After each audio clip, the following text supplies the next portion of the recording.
नमस्कार साथियों, जय हिंद। अभी हम बात करेंगे बीपीएससी शिक्षक बहाली के मुद्दे पर और कई ऐसे मुद्दे हैं, खासकर सप्लीमेंट्री रिजल्ट, जो उम्र संबंधित छूट है उस मामले को लेकर, और आगे क्या हो रहा है, मुख्यमंत्री सचिवालय क्या काम कर रही है, किस तरह की हलचल है। तो सारे मामलों पर आपको हम ब्रीफिंग दे दें कि आपको बताते चले कि 29 तारीख के दिन यानी 29 जून को हम लोगों की मुलाकात दिल्ली में बिहार के माननीय मुख्यमंत्री श्री नीतीश कुमार जी से हुई थी और 5 सूत्री मांग, प्रमुख मांगों को लेकर हम लोगों ने ज्ञापन सौंपा था।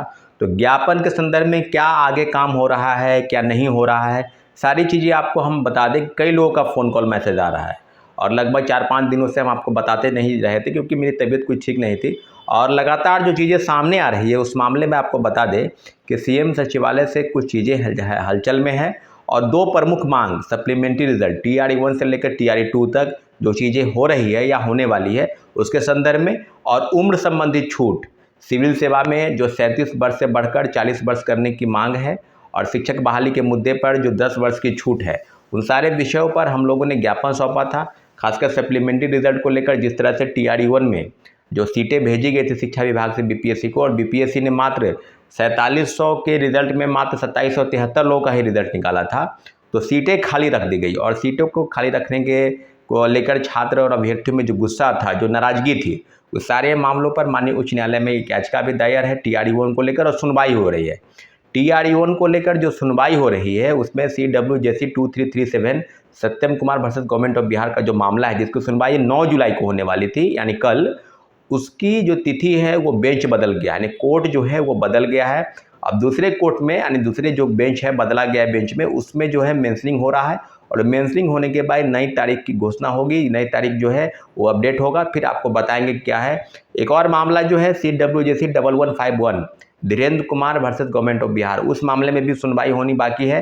तो सब कुल मिलाकर TRE-1 को लेकर कई 2, 3, 4 सुनवाई, कई मामलों में 5-5 सुनवाई भी हुई है।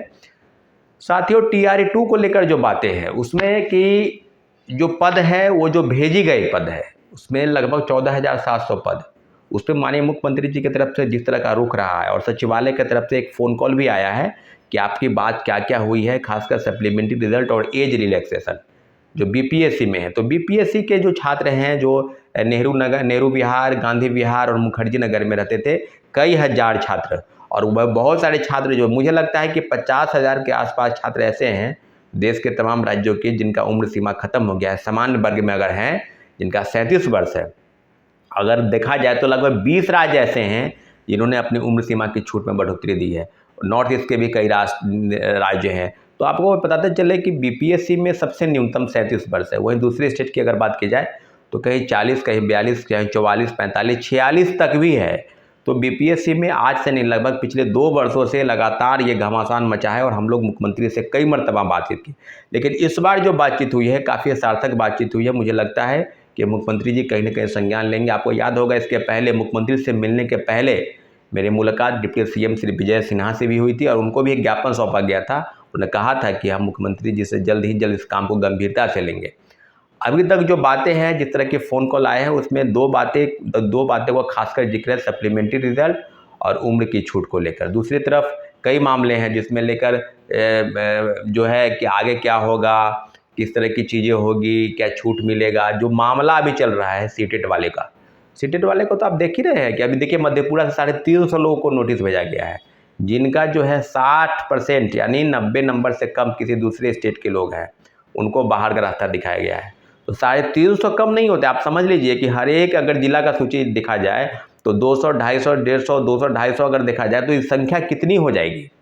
कई जिले हैं जिनकी सूची अभी आना बाकी है, लेकिन जो माननीय उच्च न्यायालय का फैसला था, उसके फैसला के बाद में जिस तरह की कार्रवाई हो रही है, तो दूसरी तरफ बहाली भी हुई तो छात्र भी बर्बाद हैं, शिक्षक भी बर्बाद हैं, व्यवस्था भी बर्बाद है। और जो भ्रष्टाचार का बोलबाला है TRE-3 में, जो परीक्षा की तिथि भी आप घोषित करके रखे हैं बीपीएससी, किस तरह की जब जांच चल रही है, जब आर्थिक अपराध इकाई बेहतर काम कर रही है, आपको 3-3 नोटिस के बाद भी आप जवाब नहीं दे रहे हैं और लगातार कार्रवाई की बात हो रही है। छात्रों अभ्यर्थियों पर कार्रवाई हो रही है, कभी शिक्षक पर कार्रवाई, कभी छात्र पर कार्रवाई, कभी शिक्षक छात्र नेता पर कार्रवाई, कभी शिक्षक नेता पर कार्रवाई, यहाँ तक कि बोलने पर कई लोगों पर कार्रवाई हुई है। तो मुख्यमंत्री सचिवालय से हम लोग लगातार संपर्क में हैं और TRE-1 से लेकर TRE-2 तक जो सप्लीमेंट्री रिजल्ट है जिस पर सरकार को ध्यान आकृष्ट कराया गया है, माननीय मुख्यमंत्री जी से मिलकर ज्ञापन सौंपा गया है, सब मामलों पर 1 to 1 बातचीत हो रही है। और एज रिलैक्सेशन मुझे लगता है कि 70वीं सिविल सेवा जिसकी वैकेंसी इसी महीने के लास्ट तक आने की उम्मीद है, और लगभग जो पद की संख्या बताई जा रही है वो 1200-1400 बताई जा रही है। इसमें से 500 प्लस पद जो हैं डीओ के हैं। शिक्षा विभाग की जो वैकेंसी है उसमें उम्र की छूट निश्चित रूप से मिलेगी, जिस तरह की चीज़ें सामने आ रही है। परंतु सिविल सेवा के जो और पद हैं, इंटीग्रेटेड जो कोर्स है, इंटीग्रेटेड जो परीक्षाएं होने वाली है 70वीं सिविल सेवा की, उस मामले को लेकर हम लोगों का ज्ञापन भी मुख्यमंत्री जी को मिला है और मुख्यमंत्री जी इस पर काफ़ी गंभीरता से विचार कर रहे हैं। सीएम सचिवालय भी इसमें लगा हुआ है। उम्मीद करते हैं कि जो चीज़ें हैं वो जल्द से जल्द तय हो जाए। ठीक है साथियों, धन्यवाद।